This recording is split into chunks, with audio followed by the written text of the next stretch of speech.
Welcome sa Tagalog Horoscope, ang iyong gabay sa pang-araw-araw na buhay. Hatid namin ang pinakadetalyadong horoscope na magsisilbing gabay mo sa pera, trabaho, pag-ibig, kalusugan, at swerte. Naway magtagumpay sa buhay ang lahat ng ating tagapakinig at subscribers sa buong mundo. Maraming salamat sa pag-subscribe at tanggapin ang siksik, liglig, at umaapaw na biyayang hatid ng Tagalog Horoscope. Ito ang iyong pang-araw-araw na horoscope para sa Libra para sa Mayo 1, 2025. Habang nagsisimula ang buwan ng Mayo, ikaw, Libra, ay natatagpuan sa isang natatanging hangganan na puno ng potensyal. Sa pagbubukas ng panibagong kabanata, mararamdaman mong may kakaibang panibagong sigla sa iyong puso at isipan, tila ba isang paanyaya ng universo na tumigil sandali, lumingon sa pinanggalingan, at muling ayusin ang landas na nais tahakin. Ito ay isang panahong nagpapahiwatig ng mas malalim na pagninilay at pagtanggap sa mga pagbabagong unti-unting dumadaloy sa iyong buhay. Habang sumasabay ka sa agos ng damdaming hatid ng buwang ito, maaaring maramdaman mong bumibigat ang iyong puso, hindi dahil sa paghati, kundi dahil sa mas pinong pagkilala sa mga taong mahal mo at sa responsibilidad mong alagaan at bigyang pansin sila. Ang bigat na ito ay hindi pabigat, kundi paalala na ikaw ay isang taong may pusong mapagkalinga at likas na nagbibigay halaga sa emosyonal na koneksyon. Sa iyong katahimikan, mapagtatanto mong ang bawat pag-aalaga na iyong naibibigay ay hindi nawawala kundi bumabalik sa iyo sa anyo ng pagmamahal, respeto, at tunay na koneksyon. Maglaan ng oras ngayon upang magnilay kung paanong ang enerhiyang ito ng pagiging mapagkalinga ay maaaring makatulong upang magkaroon ka ng balanse sa pagitan ng iyong espiritong mapangahas at ng iyong pangangailangang emosyonal.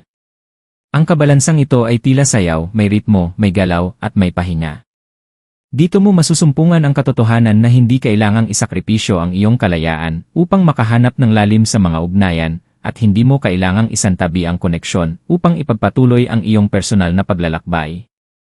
Sa araw na ito, tinatawag ka ng universo upang ituon ang iyong lakas sa pansariling pag-unlad.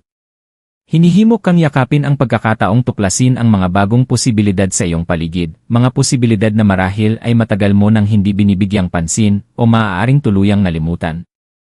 Subukang balikan ang mga pangarap na minsan mo nang ibinulong sa iyong sarili, baka panahon na upang buhayin muli ang mga ito. Sa simpleng pagpapahinga o pagtuklas ng bagong bagay, mahahanap mo ang mga pahiwatig ng kapalaran na matagal nang naghihintay sa iyong pansin. Hayaan mong ang iyong likas na kasiyahan at katatawanan ang maging gabay mo sa mga hakbang na iyong tatahakin. Ang kakayahan mong tumawa at makakita ng liwanag sa gitna ng kabigatan ay isang pambihirang sandata, nakapagpapagaan ito ng pasanin at nakapagbubukas ng mga pinto ng malikhaing inspirasyon sa mga lugar na hindi mo inaasahan. Sa mga sandaling ito ng pagngiti at pagtawa, doon mo mas nadarama ang iyong tunay na kapangyarihan, ang kakayahang gawing makulay at makahulugan ang bawat araw, gaano man ito kasimple o kakomplikado. Habang ginagalugad mo ang ritmo ng araw, ang pagtatagpo ng iyong hangaring magkaroon ng balanse, at ang pagnanasa mong maranasan ang kasiyahan ay nagiging mas makabuluhan. Sa bawat sandaling puno ng halakhak, napapaalalahanan ka na ang ligaya ay isang mahalagang sangkap sa iyong paglalakbay. Hindi ito luho kundi pangangailangan. Ito ang nagpapanatili ng iyong katinuan sa harap ng pagsubok, at ito rin ang nagpapaalala sa iyo kung bakit ka patuloy na lumalaban. Maging ito man ay isang biglaang lakad patungo sa hindi planadong destinasyon, o isang tahimik na oras na inilaan mo sa iyong sarili, lahat ng ito ay mahalaga, lahat ng ito ay bahagi ng iyong mulat na pagkilala sa sarili. Ang mga enerhiya ngayong araw ay nagtutulak sa iyo upang mas mapalapit sa mga taong mahalaga sa iyo. Hikayatin mong tumawag o magsabi ng simpleng "Kamusta ka na?" sa isang kaibigang matagal mo nang hindi nakakausap. Magpadala ng mensahe sa isang kapamilyang nangangailangan ng lakas ng loob. Ang mga simpleng gawain ito ay tila maliliit, ngunit may malawak na epekto.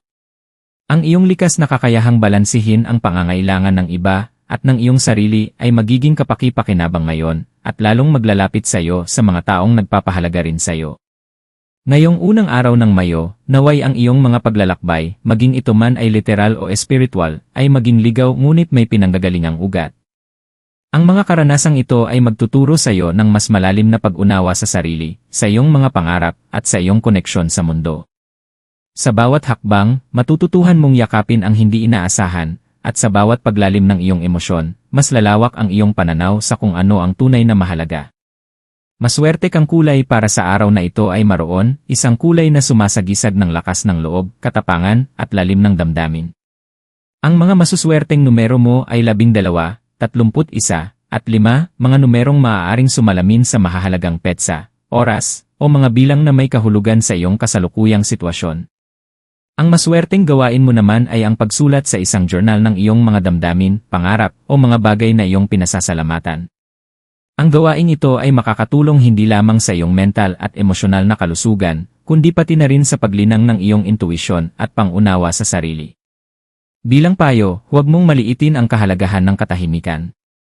Sa gitna ng mga boses ng mundo, hanapin mo ang tinig ng iyong puso.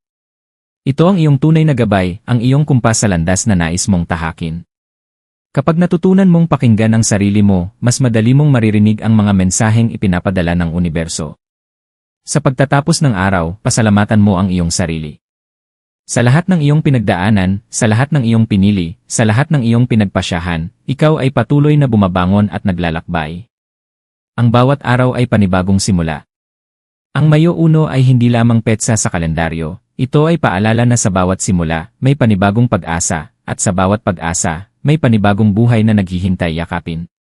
Naway ang araw mo ay maging puno ng kalinga, kaliwanagan, at kapayapaan. Maging bukas ka sa pagtanggap ng biyayang dumarating, at huwag matakot na lumaya sa mga limitasyong ikaw rin ang nagtakda. Ang mundo ay patuloy na umiikot, at habang umiikot ito, kasama ka nitong lumalago, lumalalim, at lumalawak. Sa huli, ang paglalakbay ng iyong puso ay siyang magdadala sa iyo sa tahanan ng iyong kaluluwa.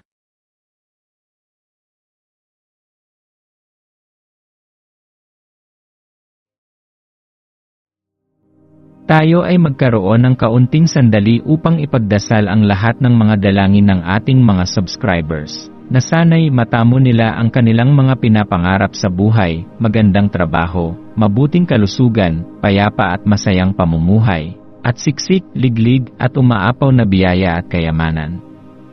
Ipinagdarasal namin ng mataimtim ang lahat ng mga komento sa nakaraang video, at hinihiling namin, Panginoon, na pagpalain mo ang ating mga subscribers ng masayang buhay sa mundong ibabaw. Maraming salamat po. Maraming salamat sa panonood ng iyong horoscope ngayon araw. Naway gabayan ka ng mga bituin sa iyong landas. Huwag kalimutang mag-like, share, at subscribe para sa iba pang cosmic na kaalaman. Hanggang sa muli, manatiling konektado sa universo.